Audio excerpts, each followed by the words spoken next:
their side of the table, there were three people. There were the two business partners, who, by the way, are both bankers. And then next to them was their attorney. On our side of the table was youth pastor Jon and his pregnant wife. To say there was a power mismatch at this table would be the understatement of the world. Have we built a side project, or have we started a tech company? When is the right time to make a side hustle your main gig? Say you get something off the ground and then someone comes along and slides that little piece of paper across the table and says, hey, I want to buy your company for this amount. Would you take the money? Do you actually, say, hey, I could actually grow this thing beyond what this guy's offering for me? And then what do you do if the Lord's telling you, no, now is not the right time? Or your spouse says, I think we should take that amount. Today's guest, Jon VerLee, walked through each one of those journeys. So I think you're going to really love this episode. I'm Mike Sudik, and this is Faith and Tech. Jon VerLee, thanks for being here, man. I'm really glad you're here. It's my pleasure. Thanks for the invitation. So you are becoming or already a local celebrity in Grand Rapids for tech startups, but mostly because you're like growing the ecosystem. That's what I see. I see you hustling every day on LinkedIn and all these things you're doing to grow the ecosystem. A lot to do with Calvin. I know you're doing the startup garage, but you're just trying to build an ecosystem, which is not easy, right? I'm not sure the word celebrity has been used many times in my past, but I'm honored and thank you. But that's exactly right. My passion is to help founders take that next step in their journey, and specifically founders who have that Christ-centered drive to do what they do. And a Christ-centered founder, we simply define as someone who wants to meaningfully integrate their Christian faith into their work. It looks very different for different people, but there is a common core there in integrating those two parts. So what makes you qualified to do that? Well, so take me back to the beginning. There's been quite a journey here. Let's actually go back to just the tail end of high school, if we can. All right. High school, I grew up in West Michigan, attended a great high school, but I was not necessarily at my peak, you might say, during those years. In fact, high school, the first half of it in particular, was a rather challenging time for me, just in terms of figuring out who I was, and certainly figuring out who Christ was to me. The short version of this first half of high school is my life took a bit of a nosedive, confusing the place that God should have been in my life and trying to fill that with a girl. That crashed and burned in spectacular ways. And it was the aftermath of that that really allowed me to lean into asking, all right, who is Jesus and what does that mean for me personally?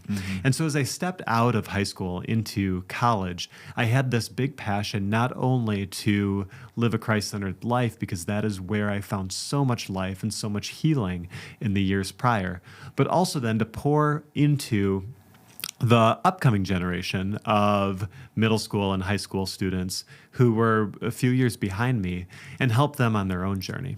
And so I attended Calvin University in Grand Rapids, Michigan. And in tandem with that, I really leaned into local ministry in our local church.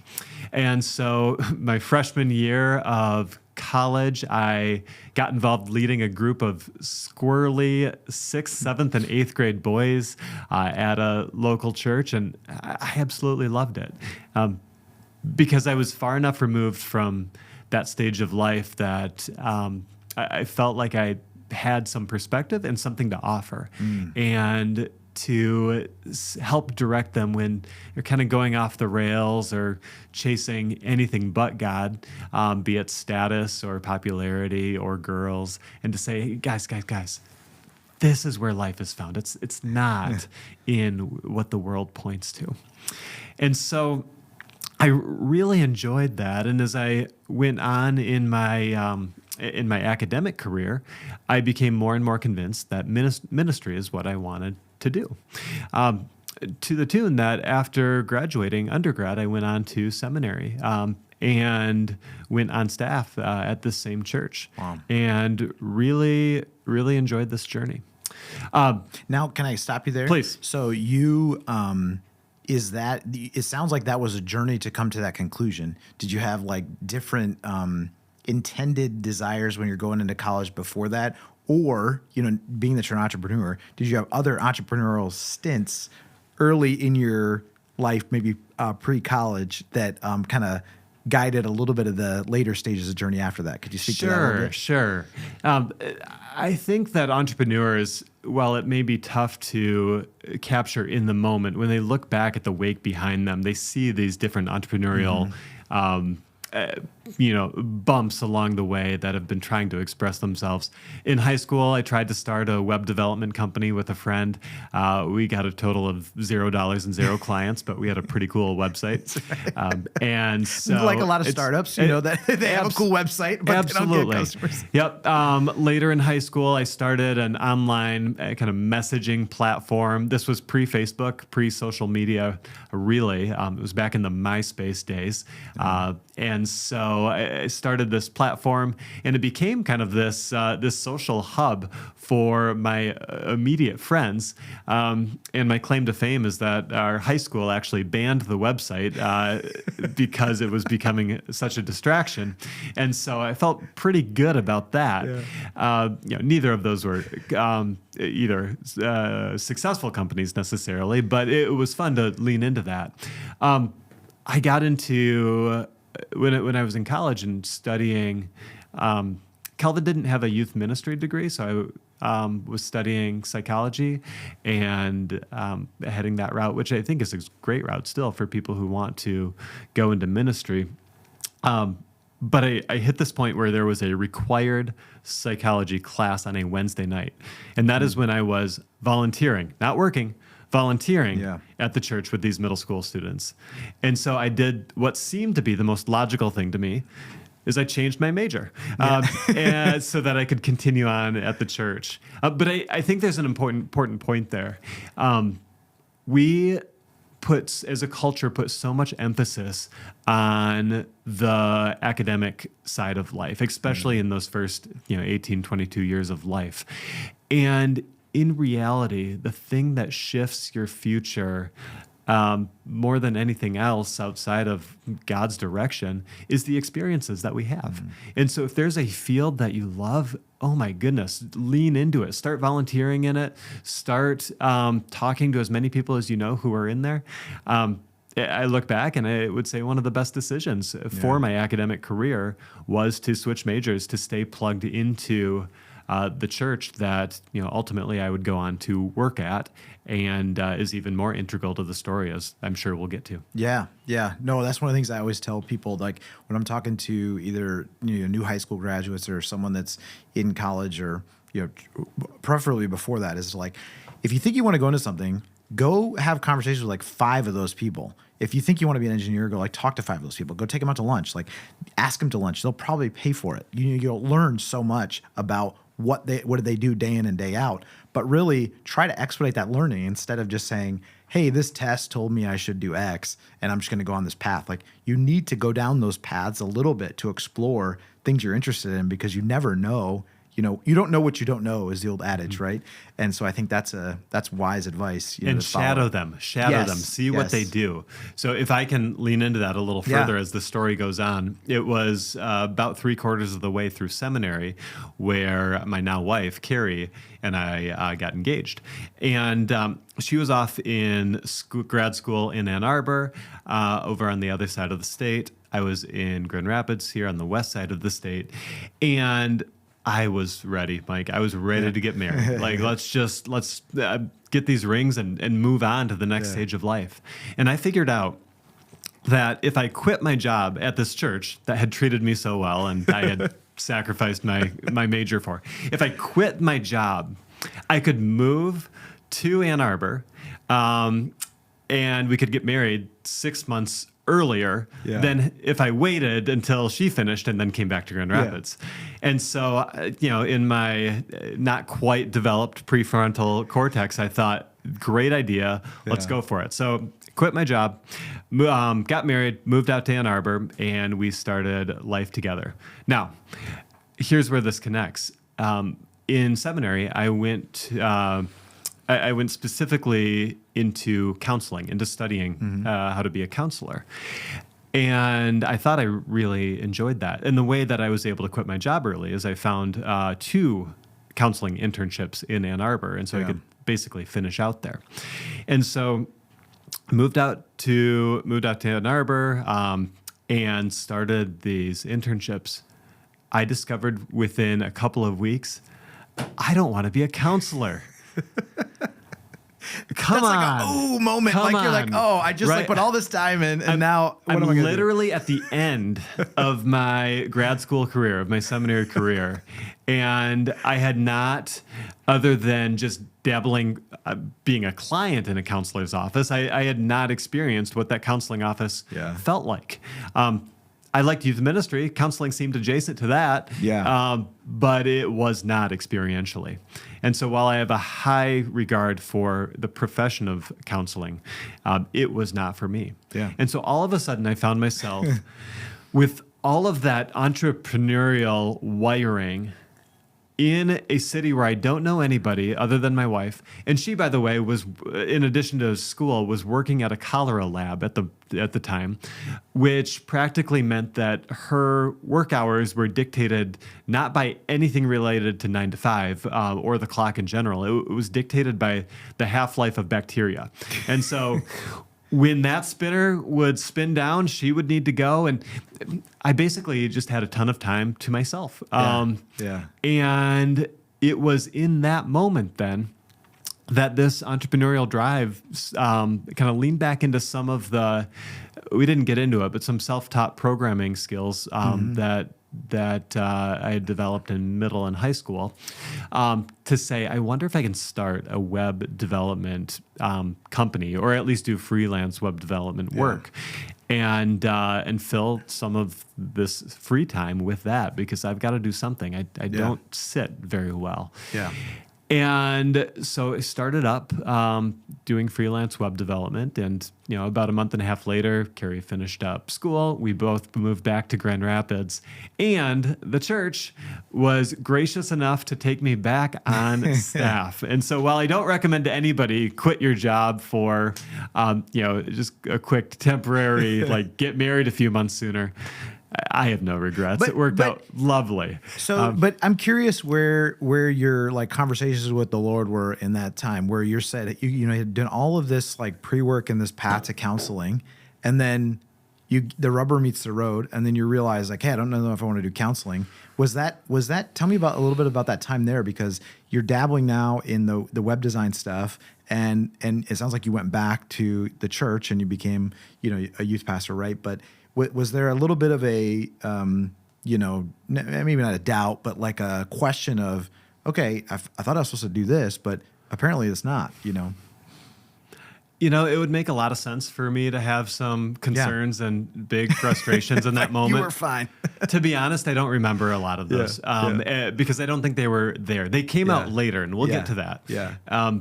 But had I been more uptight about career trajectory, I probably would not have moved to Ann Arbor to begin with, quitting a job that I truly loved. Yeah. And so I was, ignorance was probably a bit of bliss there of not really having a firm comparison to where I thought I should have been. I just knew I loved web design. I leaned into that, found a couple of clients, and so really enjoyed that. Wow. And so when we moved back then to Grand Rapids, I went back on staff with the church full time, but continued doing freelance web development on the side. And so I was in this hybrid, and I joke, only half jokingly, that I love student ministry, but sometimes it's frustrating because you advise students on how to live their life, and they listen to you sometimes. Nights and weekends, then I can go to a computer and tell it what to do, and it listens to me always. And so the programming was a cathartic experience for what wasn't happening in the church, in the student ministry department. I lived in this dual world for a while and really, really did enjoy it. And we hit this point where we came to the end of the year. It's like January 2nd. We're looking at our income from the prior year. And I'll use some real numbers here just because I think it helps paint the picture. This is your personal income. This is personal you and your wife, income. you're kind of talking about that. Okay. Yeah, sorry, and specifically from my job. or jobs given the church plus the web development. So from the church, I had made right about $50,000 that year. I looked at it from the freelance web development work that I had done, and I had made $51,000.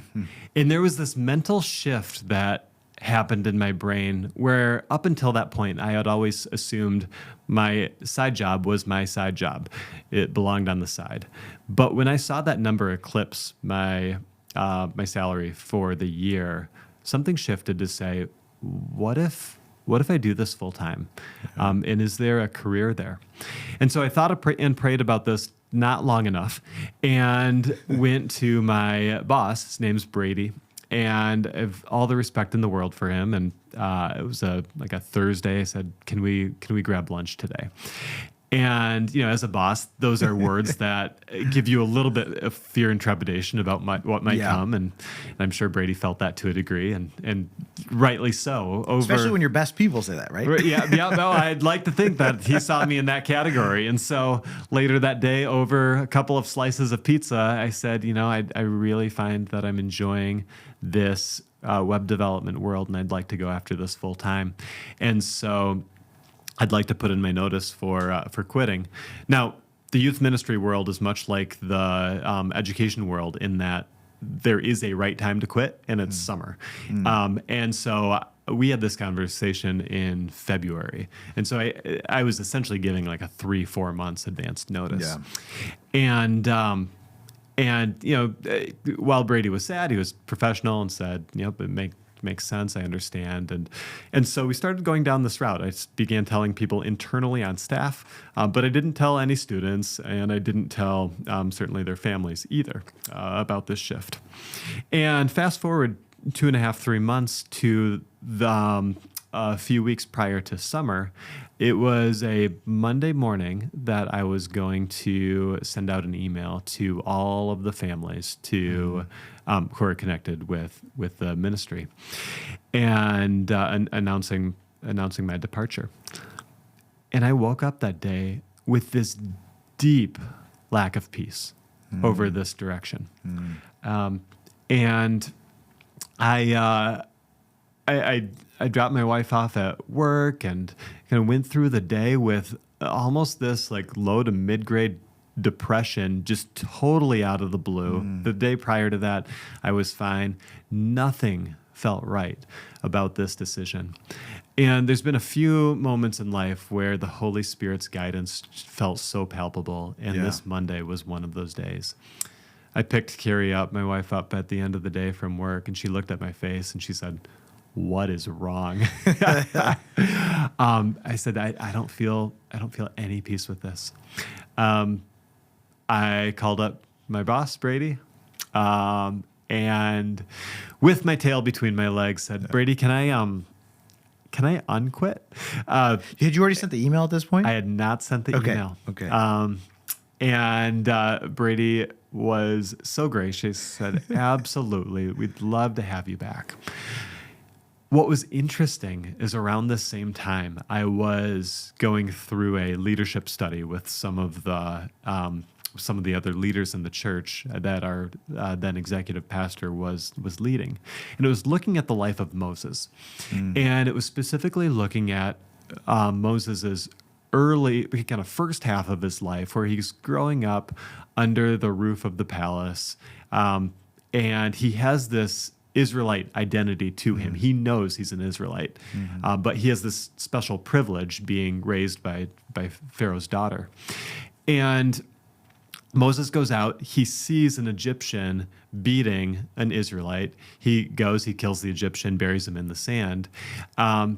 And if you just stop there for a moment and think about it, and we normally don't do this in this story, we just say, "Moses, you're a jerk. Why'd you do that? You're going to get found out." But think about what Moses is doing. He's an Israelite, and he has this built-in desire to rescue his people. The problem is he did it in his own way and in his own timing. He went out, killed the Egyptian, buried him, his own way, his own timing. God said, "Nope, that's not the plan." Moses flees to Midian 40 years later, comes back, and follows God's plan and God's timing, which leads to the Exodus story that we have in our scripture. Yeah. And as I overlay that on my own story, I was certainly not leading an enslaved people group out of bondage. So let's not overdo it here. But there was something God ordained, God given in this drive towards technology. But I mentioned I prayed about it and thought about it not long enough and not hard enough. Yeah. I was doing it in my own plan and in my own timing. Yeah. And I didn't know what the bigger plan was. I just knew that this was not the right time. Yeah. And so, tail between my legs, can I unquit? Absolutely. And I continued on at the church. All right.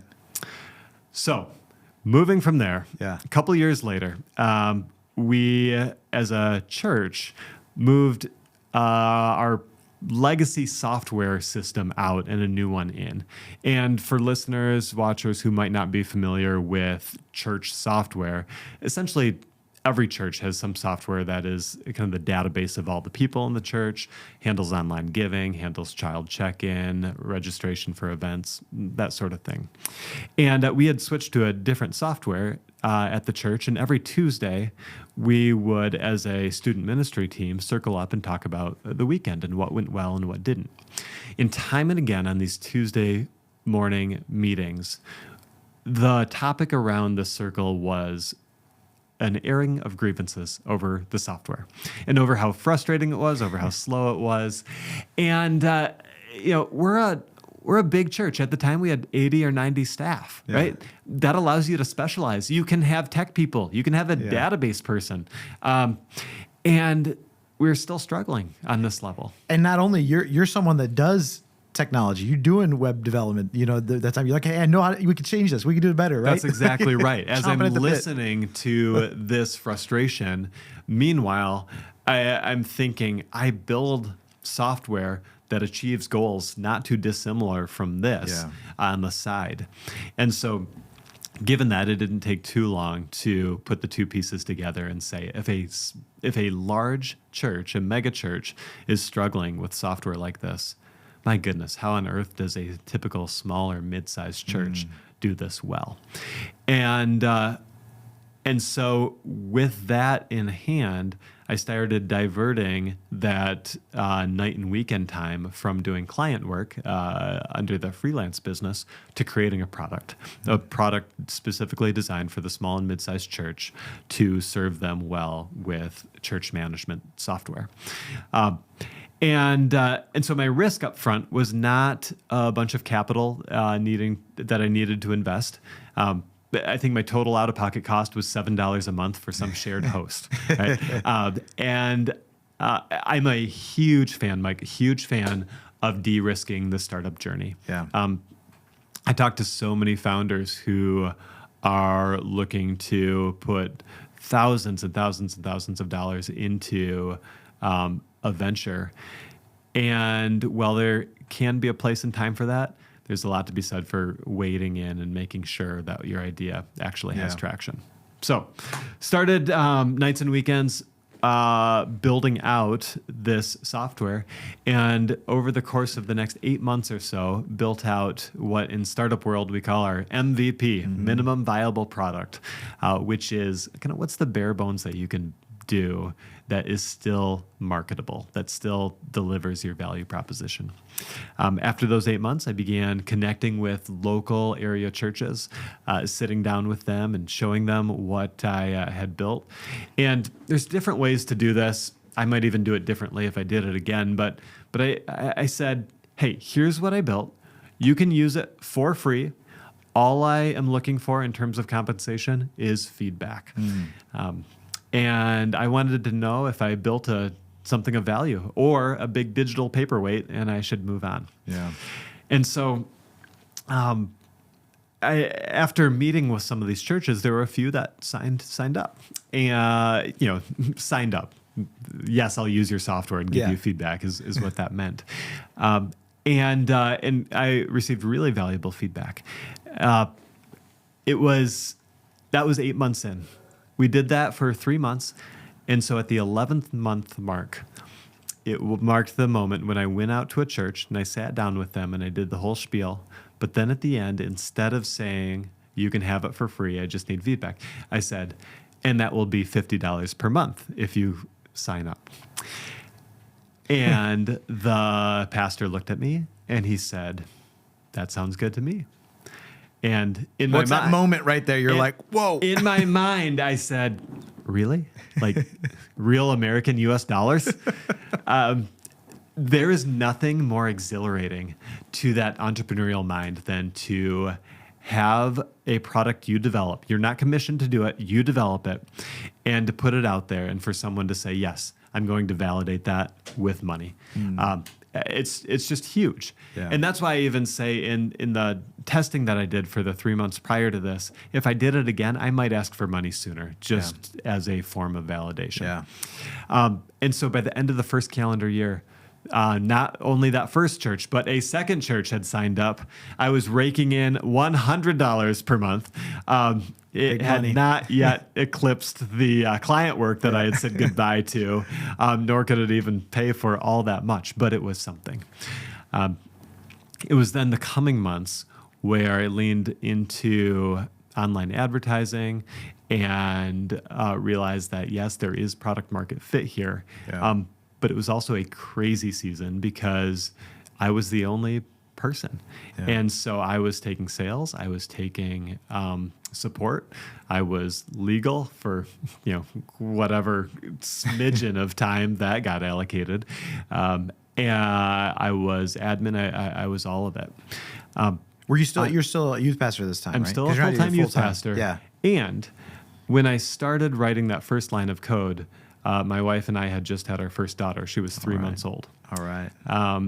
And by the time what was it? The following year, we had about 15 churches on the platform. Yeah. We just had twins.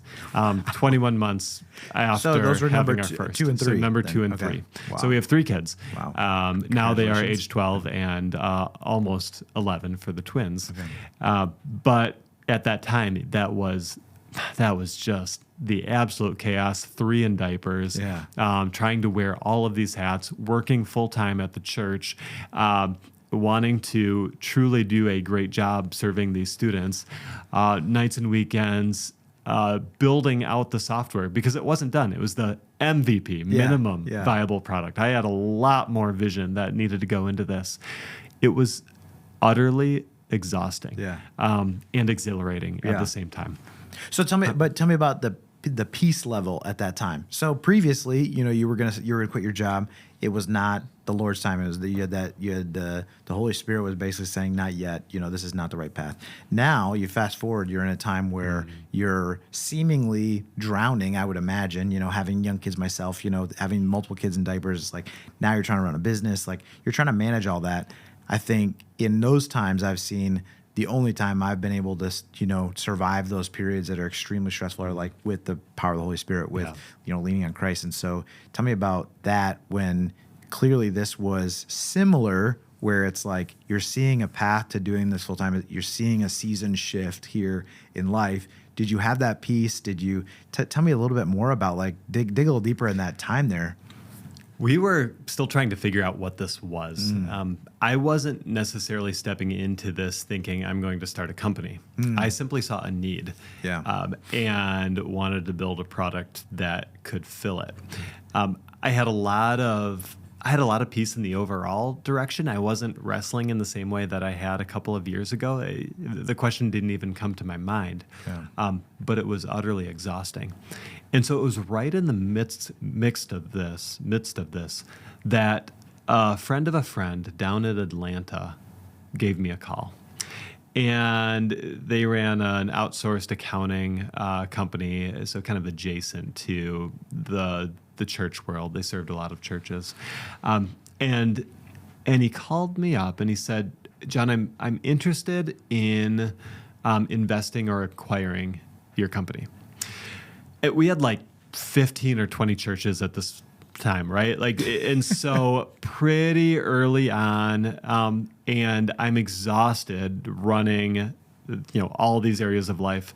My wife is a saint, but she was exhausted as well. Yeah. We've got 3 littles under the age of 2. No, in fact, when they called, the twins hadn't even been born yet. She was like 12 months pregnant. Like she was almost there.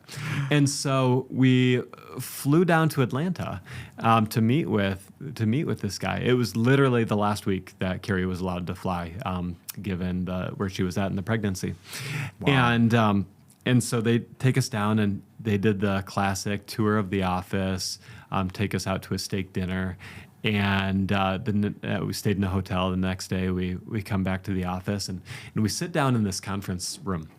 And on their side of the table, there were 3 people. There were the 2 business partners, who, by the way, are both bankers, and so very financially astute. And then next to them was their attorney. On our side of the table was youth pastor Jon and his pregnant wife. Right. To say there was a power mismatch at this table would be the understatement of the world. And so they looked at us and they said, "We like what you've built. We'd like to give an offer to acquire the majority of your company." And they wrote a number down on paper and they slid it over to us.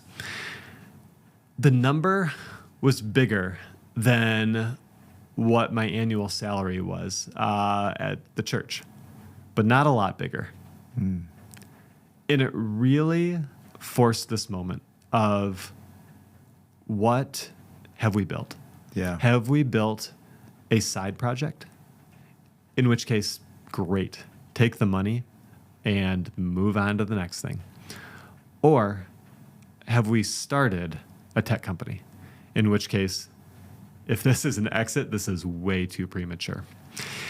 And we didn't have clarity over that. In fact, Carrie and I disagreed a bit about how to navigate this. And so we... What was her disagreement? Like, what? Tell me about that. Because do you have a basis for, you said, did we start a tech company? Obviously, you're a developer at that time, you're starting a company, but what was your knowledge or insights on, building and scaling and exiting a company? I mean, obviously now you have a lot of expertise in that. Go back to that. Did you have any basis for that? Was your wife saying like, "Hey, this is a lot of money. We could, do X, Y, or Z"? Like, tell me a little bit about that. Like, where was that at? I don't even think when I started this whole thing, I knew you could sell a company. Yeah. Like, I didn't build this to sell it. I built it to help churches. And so, which made it a good product. I think that's what made it successful from what I could tell. And I think that's a great point, that if you're a founder and you're chasing money, you don't have enough chutzpah, grit, stick-with-itness to actually push through when it gets hard, because there's easier ways to make money than to start companies. Like probably all the other ways to make money are easier than starting a company. So to lean into that, Carrie at this point was just exhausted, right? Like, she's super pregnant. Twins are on the way. I have been, head down building this product for the prior 15 months. She sees an off-ramp to that. Yeah. She sees a route where, I could get my husband back a little bit more, and we could get some extra cash. Yeah. That looked pretty good to her. Yeah. It wasn't so much about the money as much as it was about time and where that was allocated. Whereas for me, I'm in it, so I get to feel the exhilaration of that a bit more. And I'm closer to it, so I get to see the vision of what it could be. Yeah. And so I found myself leaning more towards, pushing this forward. But I didn't want to do it by just dragging my wife along. I wanted to be united with her. In fact, I'm not sure I could have done it without being in unity with her. It's really hard to start a company, and if you're not in lockstep with your spouse, you've given up one of the greatest strengths that you can have. Yeah. And so we flew back to Michigan without clarity on that decision. And I reached out to my alma mater, Calvin University. And I said, "Hey, I didn't graduate with anything that even rhymes with business. When I switched from psychology, I did not switch into business, let's be clear." And so when I So I didn't graduate with anything related to business. Is there somebody here that I can talk to that will be able to give some perspective on this decision that we have? Yeah. And so just to pause on that, when you get stuck and you're not sure where to go, find somebody who is older, wiser, has done that before, and lean into their mentorship. I mean, that's the principle. That's the trait that is kind of evergreen in this space. Have the humility to ask. And so Calvin said, absolutely.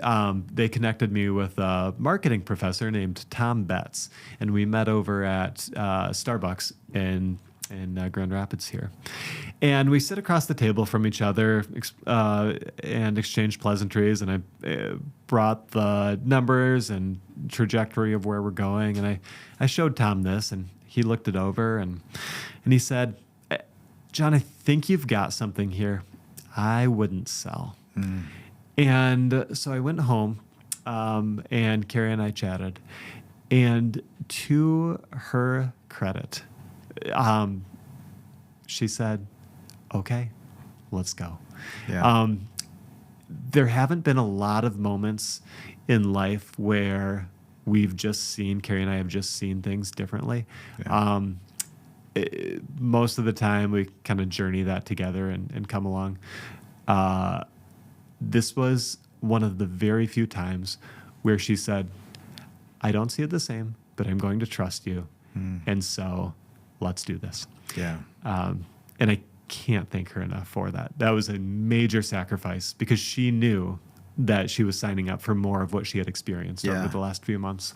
Which I think is a good point because, I mean, I appreciate you saying that, but you talk about like your spouse's role in any kind of work, but in like a startup is that, that's a hard role for them because they're sometimes seeing all of the negatives and all of the downsides of those early days, which is, and she's pregnant on top of that, and has a young one running around, right? So then it's like she might be getting, the leftovers from John. I'm not trying to say that that's how you're acting, but that's an easy tendency to where she had that feeling like I could get my husband back. I can get off ramp off of all of this. When you were saying, hey, I have all this passion, kind of for growing this. So then being able to equalize that a little bit. And then she's saying, hey, I'll meet you. I'll put more effort into this because I see where your heart is and what you want to do. I think for me in my journey, even with my spouse, like there's an easy tendency to like dump, the negative of work and all of that. And while that's, I think you need to support each other, spouses need to support each other. And that's like extremely valuable to have your spouse's support. That's been my experience. But if you overdo that, that's a really bad thing. It can bode really not well down the road. Does that make sense? Sure. You don't want to just treat it as a complaint session for all the things that are going wrong. And to that end, Carrie was and has and continues to be a wonderful sounding board. And so it's not just the complaints, but it's also the ideation that she helps me process through, and is, in terms of people, the greatest advocate and support that I ever had in the business world. So, that's amazing. So I call Atlanta. I say thanks, but no thanks. And we put our head down and say, this is not a hobby. This is a startup. But life is still crazy, and I'm still full-time at the church. And I hit this moment, Mike, where I had set up the platform so that churches can come and try the software out without anybody guiding them through. They can start an instant demo of it. And when they did so, they'd have to tell me their name, phone number, and email. And then I set it up so I would get a text message immediately when they jump into the software. And I would play this mental game of I would get the text, and I would wait a couple minutes, imagining them clicking through and getting deeper and deeper into the software. And then I would call them. And I would say, hey, this is John, the founder of the software is called Breeze, Breeze. Hey, this is John, founder of Breeze. Noticed you were checking out our demo and wanted to know if you had any questions or feedback. this would totally freak some people out, right? They feel like daddy's watching and, there's a satellite zoomed in on their house on their screen. Yeah. It wasn't quite that complex, right? But nonetheless, I would call. And it was amazingly helpful, simply from a business standpoint, to get feedback from not only people who were really excited, but also from those who were just tacitly checking it out, who would never call the line. I was able to get feedback from them. And had just experienced it. Like they had the immediate feedback. They were there, right? There. Right? Yeah. Their mind was there. But then I hit this point where these texts and support calls and sales calls were starting to hit my phone more and more frequently. And in my day job at the church, I'd be in important meetings with staff, and we're talking about important things about how to plan the upcoming weekend or what needs to be improved from the past. And in my pocket, my phone is buzzing. Buzz, buzz, yeah. And so my future is in my pocket, my present is on the table, and eventually something had to give.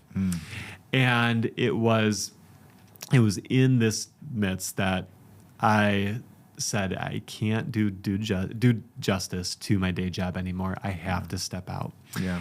And there's a cool God story in that in and of itself, where I took a part-time job at another church nearby that coincidentally Brady, my boss, a year prior had stepped into as their pastor. They already had a youth pastor, but she was relatively new in the field and needed essentially a youth pastor consultant. Yeah. Part-time. That's I perfect. had a lot of expertise in the youth ministry world, but I didn't have the time. I could only offer part-time. And so I went over to that church and got a whole bunch of time back that I was then able to devote into the software and hiring people and building out this team. Yeah. And so, there's a million lessons and stories I could get into, but for the sake of time, this was at the point where we really put heads down, and I began my metamorphosis from youth pastor to CEO. And it started with me being a developer plus sales plus support. And then started hiring some people to help out with the support. And so then I was developer and sales and, still admin. And then we hired someone to help out with sales. And then we hired someone to help out with admin. And I kept on replacing the jobs that I had that were not leadership. There's a great book called The E-Myth by Michael Gerber. It was a great one. It's been out for a while now, but I still recommend it because it talks about how do you work on the business, not simply in the business. Yeah. Because if you work in the business, you will wear all the hats forever. But if you start working on the business, it gives you a very tactical plan for how do you fill those positions with other people. And so that's exactly what I did. Yeah. And the team grew from simply me and a really supportive wife and little rugrats running around our house to a team of nearly 50 of us who were spread out across the country. We were a remote team before remote was cool, pre-COVID. And we had an absolute blast. And I fell in love not simply with the technical aspects of this, and not even only with the missional aspect, although both of those were true, but I fell in love with the ability to create a culture in a company that is Christ-centered and that treats people with dignity. I wanted to create a place that, as much as it was in my power, people loved to come to work every single day. Because as business owners, we have a tremendous opportunity, and I would even argue mandate to offer a work environment that allows people to do their very best work. It allows them to thrive. And when you're the tip of the pyramid on the org chart, you are the one who's ultimately in charge of what that culture looks like. Yeah. Culture is what you tolerate, right? As the old adage goes. Culture is what you tolerate. In the workplace and in the home, right? Like as fathers, that's I think a big part of it. So tell me a little bit about how does all that flow? So for sake of time or just to, I'm sure there's a lot of in-depth we could go with some of that. But so you grow Breeze, you guys have an exit, and then you get into Startup Garage. Yeah, let me zoom in on. So I know I'm skipping over a lot, but I want to get to the Startup Garage stuff. Yeah, let me zoom in on a bit. couple of moments prior to that because it helps lay the groundwork for what would come later. Yeah. Was continuing to run the company. I love creating things. I'm not a strong maintainer. And so we hit this point about 7 years in. It was 2020. Our family is very beginning of 2020. Things had not shut down yet. Our family's down in Florida for vacation. And night after night, I found myself inspired by what the future of the company could be. Because I was getting bored at this point. We were a little more in maintenance mode. Everything was going great. Business was great. Numbers were continuing to go up and to the right, but I was getting bored. And so I mentioned earlier, there's been just a few moments where I felt the Holy Spirit's guiding. This was one of them. Night after night, I found myself writing about the future. And my vision for the company would be that we would take the software company, partition it into two parts. One part would continue to be software that serves churches. The other part would be an incubator to help Christ-centered founders start companies of their own. And we would take the excess revenue from the software side and use it to fuel these up-and-coming founders. Okay. And I got really excited about this, came back from Florida, got the whole team together, pitched it, Breeze 2030. This is our 10-year plan of what we're going to be moving into. And then May 19 of 2021 happened. So Friday morning, I woke up with this deep sense of peace that was, Jon, if you want to sell the company, that's okay. And that was a foreign idea to me. We were at a point in the tech industry where we were getting multiple inquiries each week about selling, and it was just an easy no. Yeah. It wasn't just because on the they weren't going radar. to carry on like the vision of what you guys wanted to do. Like, did it feel wrong? Like, tell me a little bit about why it was easy no. Yeah. They were almost entirely from private equity. And private equity certainly has a space in the marketplace, but oftentimes, and certainly my impression of it at that point, was they wanted to buy it for profit maximization. Even if that meant at the expense of the mission or the culture that we had built. And so, like I said earlier, I didn't build this to sell it. I built it to magnify the impact of the church. And so they were easy no's. Now, throughout the years, there would be occasionally other Christian tech companies that would reach out and want to build a relationship. And so I had good relationships with some of these companies. And so on this Friday, May 19, when I sensed this sense of peace around this, Carrie and I prayed about this, we fasted, and that peace really held firm. And so I reached out to 5 companies that I really respected in this space. So not private equity, but missionally aligned companies. And very privately just said, hey, I'm kind of considering an exit. If you'd have any interest in acquiring our company, the conversation's on the table. Well, that resulted in 5 IOIs. IOI is indication of interest. It's kind of like the middle school equivalent of sending a note that says, I like you, do you like me? Yeah, check yes or no. And, yeah, right. And so we got 5 yes checks back.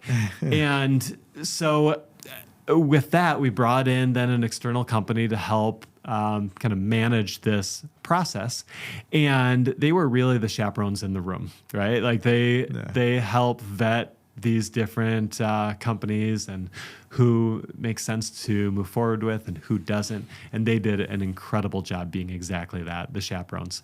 And I've never felt like the pretty girl in the middle of the room until that moment where you've got all these suitors who originally have the check, yes, I like you, and then would move on to all have LOIs, which is a letter of intent, which is essentially the proposal. Here's the ring. And so now we have 5 rings being offered to us as well. Should have choose one. And typically you only choose one. Yeah. And so thinking, all right, how do we navigate this? Man, if I again only jokingly say, if you ever want to grow your faith, try to sell a company, because as you wade through this due diligence and working to evaluate the different companies, you're wrestling with factors like, how are they going to treat my baby? What's the cost that the price that they're going to pay?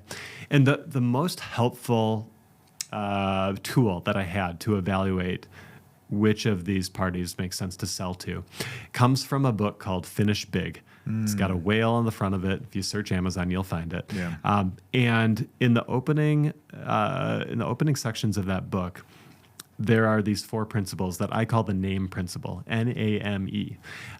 N is for what's next. Are you excited about doing something different? A is for accomplished. Have you accomplished what you set out to with your company? M is for money. Does the amount that they're offering make sense relative to the value of your company? And E is employees. Will they take care of your team? So what's next? Have you accomplished what you wanted? Are they offering money that is a good deal? And will they take care of your team? E, your employees. And so in wrestling with that and looking at these different companies, we eventually selected one. Tithely is the name of the company, who largely focused on the church donation world and had a kind of fledgling church management side. We largely focused on the church management side and had a more fledgling donation side. And so in many ways, it was a great match with a missional focus to it. Yeah. And so August 31st, 2021? Of 2021. Okay. Yep, August 31st, 2021. End of that summer. We all hopped on a Zoom call with, the other party, us, and then about 15 lawyers and accountants and the works. We gave the final signatures. They gave the final wire transfer, and the deal was done. Wow. And we closed the laptop with a sense of, wow, what an adventure. About 10 years later from that first line of code. And then the question, now what? For the last 10 years, so much of my identity had been wrapped up in being a tech entrepreneur, CEO of Breeze. And now all of that was gone. I was with the company for 3 months to help with the transition and then out. And that was by design because I was restless. Yeah. I was looking for something new. But I didn't know what that new thing was. In fact, if I were to I don't have many regrets about how we ran Breeze, but one of them would have been after it hit more of a sustainable mark, that I would have been a bit more exploratory in different hobbies because I just poured everything into this. And so when it disappeared, I was at a loss of where do I go? Yeah. But rewind the tape. I was a youth pastor before. I had this big heart for students. I, of course, have a big heart for Christ. And throughout this near decade-long process, I developed a big heart for business and what can happen when you have a Christ-centered approach to it. And so I reached back out to Tom Betts, the same professor who I'd met with at Starbucks about selling or not. And I said, well, Tom, you were right. Thank you. That was good advice you gave, now 9 years ago. Look at where it got me. You gave me advice. Look at where it got me. Turns out that other exit would have been premature, and this was a better deal because it was quite a bit more than my annual salary at the church. And then I said, I love Jesus. I love students, and I love business. What's happening at university? And a couple of conversations later, I found myself sitting with some just top-notch students who were in the business school and asking them that same question. And one of them looked at me. His name's Daniel Quick. Great entrepreneur. He's now graduated and off doing wonderful things. And Daniel looked at me and he said, Jon, we have all of these opportunities to learn about business and entrepreneurship, but we don't have opportunities to actually do it. And all of a sudden, all of those pages that I had written back in early 2020 about partitioning Breeze and being an incubator and helping Christ-centered founders came pouring back. And my original vision was that the revenue from Breeze would help start a Christ-centered incubator. Yeah. Little did I know that's exactly how God worked it, only in his plan and his timing. Yeah. Carrie and I stepped in and said, we'd love to make a donation to help get this off the ground. And that is the Startup Garage. Wow. And the vision for the Startup Garage began with helping Kelvin students lean in and start their own businesses, but quickly expanded out to saying we don't want this to be limited to one specific school or even schools in general. We want this to be the ecosystem for Christ-centered entrepreneurs to lean on and to support them as they pursue their ventures. And we want to help them with wherever they're at, be that capital, be that advice, be that help in hiring, or simply understanding the basics. Yeah. And so, among other things, one of the most satisfying areas that I get to help with now is in the Startup Garage and pouring into students. And in some ways, I feel like a youth pastor again, that I've come full circle.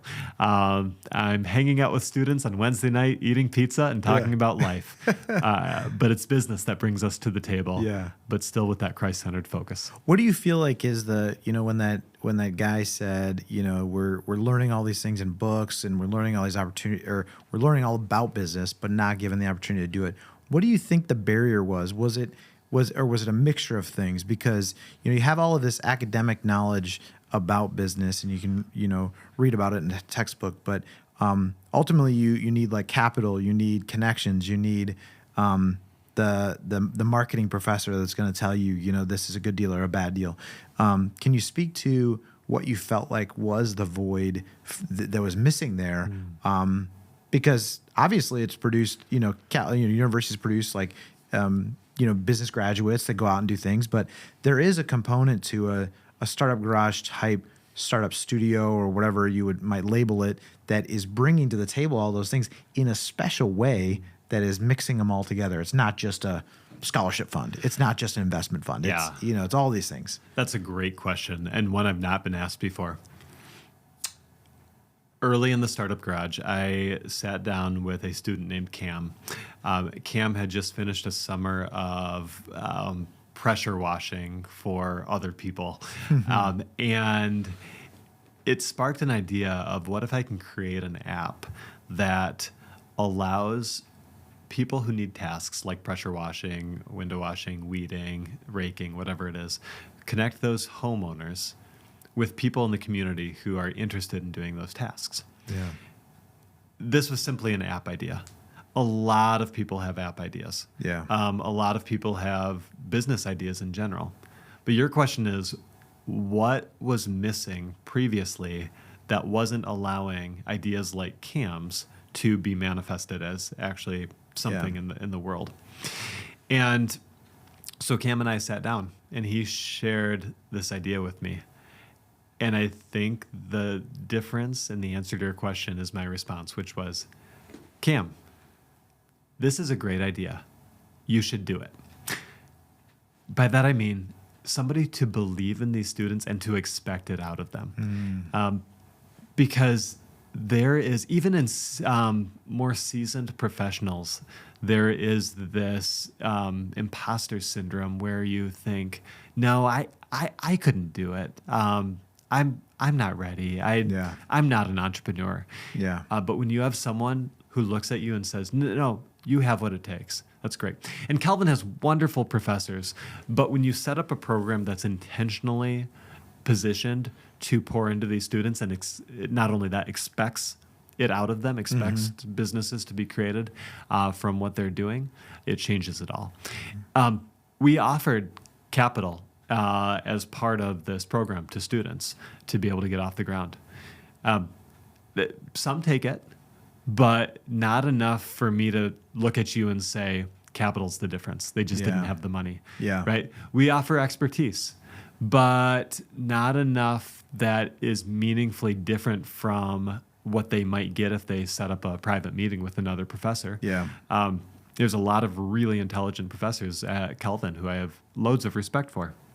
The difference is that there's a program that expects this out of them and believes in these students. Yeah. And I think too, like being an operator, and I know that what you've done with Startup Garage is try to, part of that ecosystem is bringing in fellow entrepreneurs to help with some of that, right? Yeah. So advice from a professor is one thing. Advice from someone that's like an operator or a relatively new operator, you know, of a very similar thing that you're trying to do, whether it's an app or something, or maybe it's actual hardware, you know, that is extremely valuable, that also your values aligned with, right? Yeah. Someone that's saying, hey, you should do it.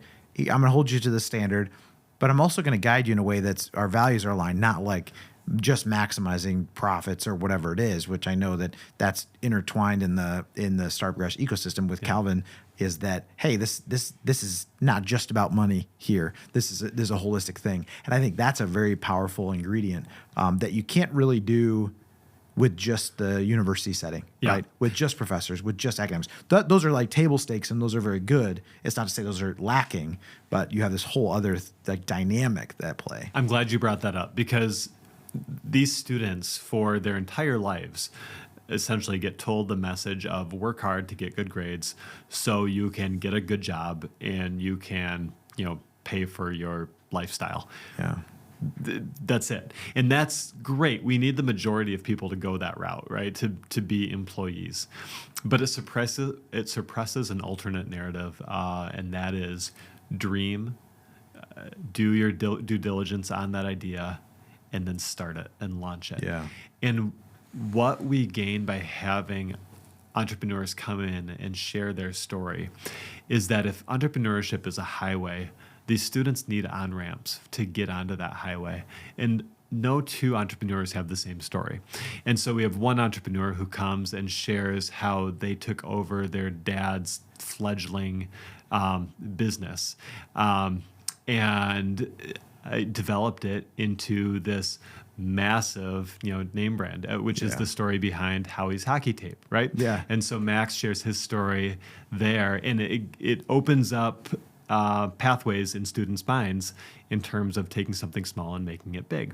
You have another entrepreneur who comes in and shares their story of starting something while they were in college, of selling cupcakes to other people. Yeah. And Leanne's Cupcakes came out of that, and she started as Calvin Cupcakes, and now it's College Cupcakes. And it connects to other wires that you didn't see before. Yeah. And then you have someone who comes and talks about loving interior decorating and then getting picked up by a TV show. And that's Gene Stouffer with Magnolia Network. And it opens up other pathways. And so the goal is that after you hear 6 or 12 of these entrepreneurs, you have 12 different on-ramps and a much more accessible way to get on the entrepreneurial highway. Yeah. And those things are ever changing, those on-ramps, right? So like those paths that were maybe traditional are now changing, whether it's like different business models, different paths to the consumer, different forms of media. All of these things are so dynamic that you have to increase your surface area for even exposure to what are the alternative methods. Like you don't know what you don't know, right? Which I think is all of those things you just described, we're all probably utilizing some uniqueness of something that didn't exist 10 years ago in a way that it was done, or way that it was marketed, or, you know, the way they're getting customers, which I think is super fascinating when you talk to like these studios, like, you know, what you guys are doing is it's like a hotbed of new ideas that are thinking outside the box, right? Which I think is very cool. It's dynamic, it changes, but the common denominator with all of this is helping students believe they can do it. Whether it is a one-on-one conversation like with Cam saying, this is a great idea, you should go for it, or whether it's a speaker who comes in. And I love to start the speakers by asking, please start with your junior or senior year of college and take us from there, because it's showing them how they moved from that point into entrepreneurship, all of which paints a picture of what's possible for these students and raises the mental ceiling. That's awesome. Well, I love the work you're doing, John, and it's just so cool that it's right here in our backyard. And I appreciate you coming in today, man. Yeah, Mike, thanks so much. Yeah. This has been a pleasure. I appreciate all that you're doing as well. Awesome. Thanks, John.